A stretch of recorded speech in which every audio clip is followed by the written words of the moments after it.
Pak, saya ingin tahu kedudukannya Gelatik itu, maksudnya khususnya di Desa Padang Jaya itu kan belum belum mungkin teman-teman di Amdi belum tahu apa itu Gelatik tadi.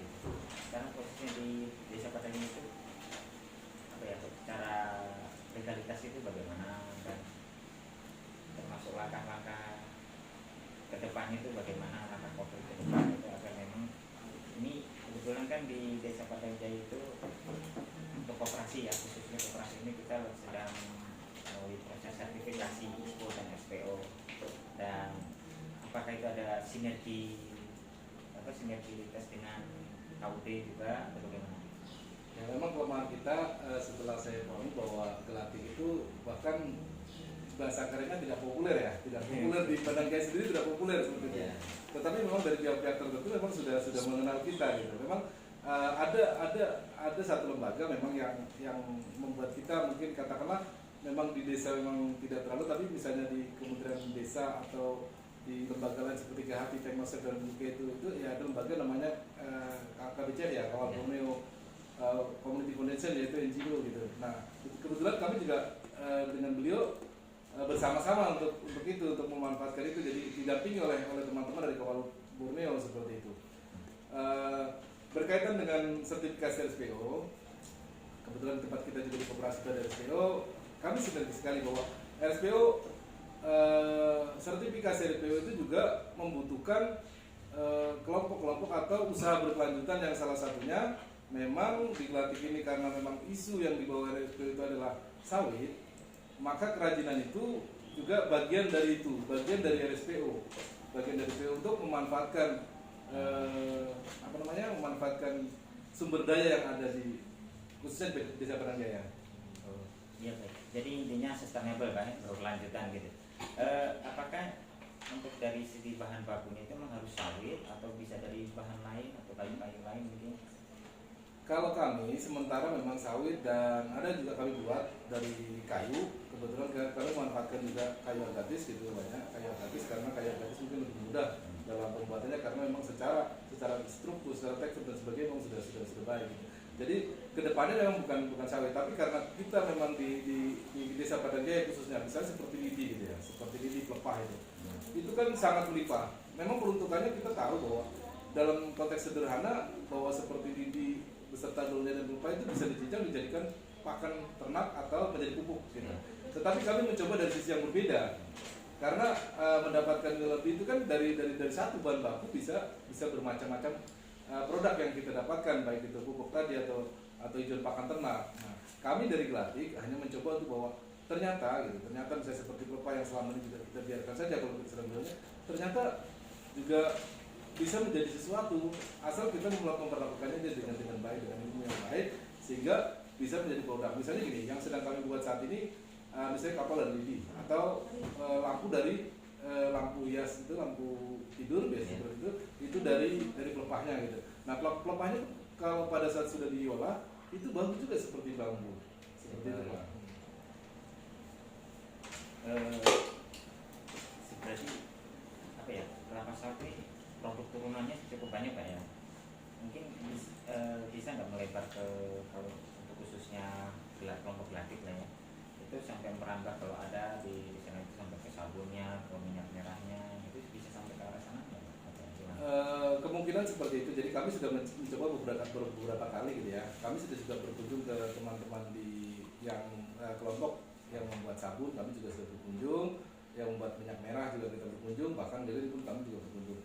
Dan kami juga sudah pernah mencoba untuk berlatih gitu ya, untuk sekedar berlatih membuat minyak merah seperti itu. Sebenarnya memang keterbatasan sumber daya manusia lah yang memang untuk kita mendiversifikasi gitu,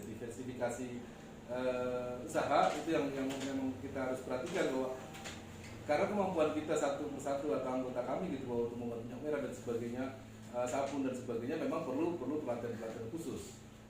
Tentunya yang kita harapkan bahwa kedepannya untuk kami khususnya Gelatik ya akan melakukan itu pelatihan, bahkan mungkin kita otodidak juga bisa, karena banyak sekarang dengan media media elektronik seperti YouTube dan sebagainya itu kan juga menyajikan banyak sekali inovasi dari turunan-turunan kelapa sawit. Luar biasa jadi produk turunan dari kelapa sawit. Mungkin secara ke depan mungkin secara apa ya promosinya ya kira sedikit populer lah nama gelarnya gitu ya. Bukan sebuah saran sih mungkin promosinya Pak sepertinya. Ya makanya tadi saya katakan di awal bahwa kami sudah mengikuti beberapa kali pameran gitu. Salah satunya nanti yang insya Allah tanggal 27 nanti kita akan ikut juga di Jakarta seperti itu, di pameran kerajinan. Mungkin beberapa produk akan kami kirimkan ke sana. Jadi memang yang kami harapkan ya bukan hanya tentunya bukan hanya masyarakat Banjarmasin yang tahu kita gratis, tapi dari tempat lain.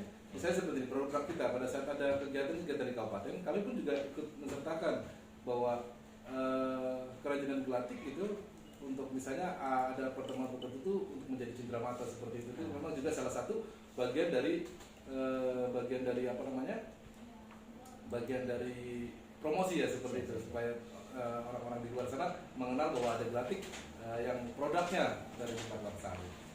Luar biasa. Jadi mungkin tidak menutup kemungkinan di tahun-tahun akan datang Gelatik akan punya galeri sendiri Pak ya, untuk menampilkan.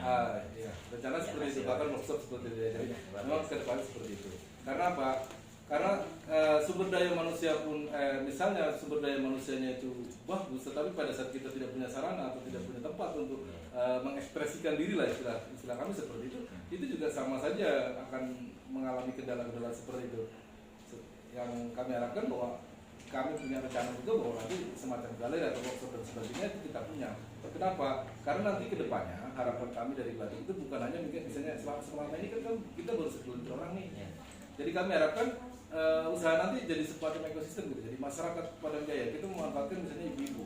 Ibu-ibu itu kan sumber daya yang luar biasa sebenarnya, sumber daya manusia yang luar biasa gitu. Nah disitulah kita misalnya bisa membuat konsep bahwa kita menyediakan bahan baku, nanti pekerjaannya lah para ibu-ibu itu yang di rumah mungkin lebih kepada untuk mengisi kesibukan tetapi memiliki nilai lebih ya, nilai tambah lah gitu. Baik, terima kasih Pak Pemilih atas waktunya.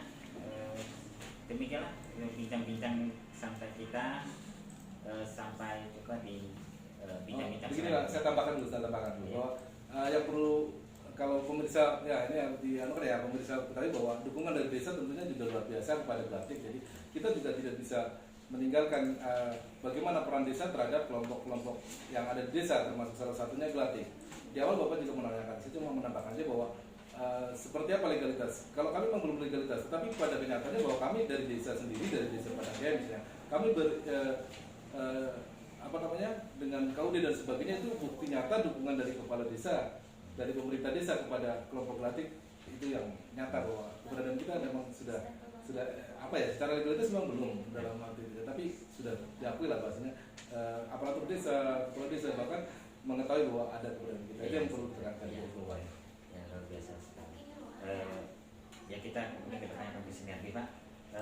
Terima kasih untuk waktunya. Mungkinlah bincang-bincang lagi kita. Kita akan berlanjut ke bincang-bincang seru selanjutnya tentu saja di channel Cover Jaya.